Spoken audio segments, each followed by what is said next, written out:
Hey, Rigor here from Rigor's Garage and Boat Basin. As with most people, I had a first boat. And this is a short video. It goes over my first boat in 1973 in a place far, far away, Minnesota. But I'm going to tell you about it. Hope you like and enjoy. If you do, please like and subscribe. And thanks for watching.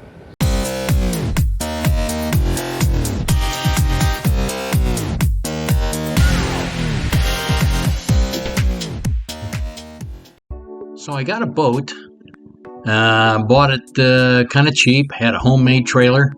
It was a 14-foot runabout, made out of wood.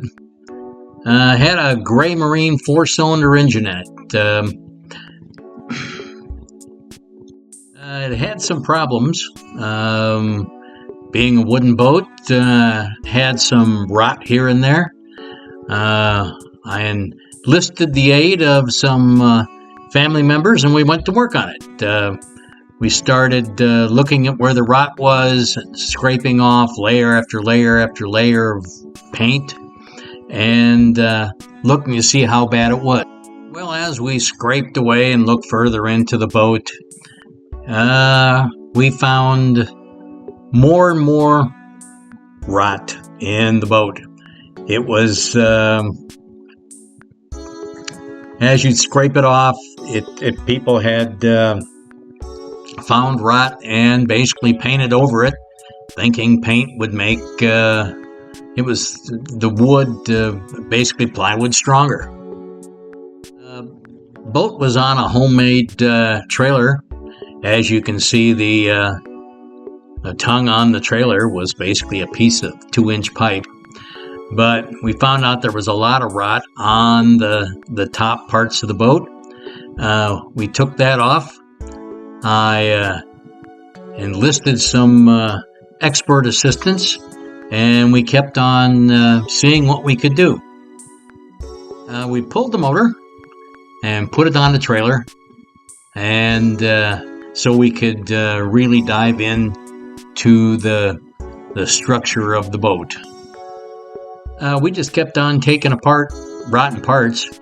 We ended up taking off the top structure of the boat that basically held the deck up, and just kept on finding more rot. What we discovered is we could use a lot of the frame, but we would have to replace most of the skin on the boat.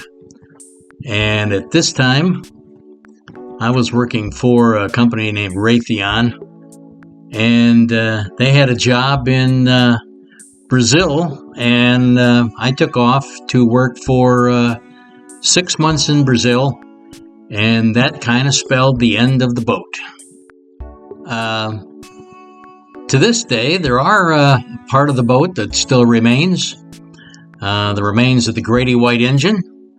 My brother, the Pack Rat, he's got it in the back of my dad's old grain truck, an International, and it's just laying there.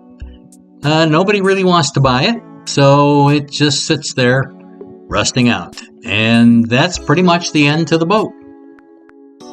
Looking back, considering today's materials like epoxies and fiberglass, and I could have easily, with the skills I have today, I could have resurrected this boat.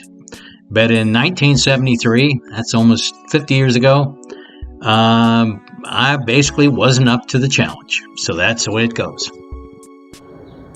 So, a little funny story. My neighbor bought his wife a dog, a pug.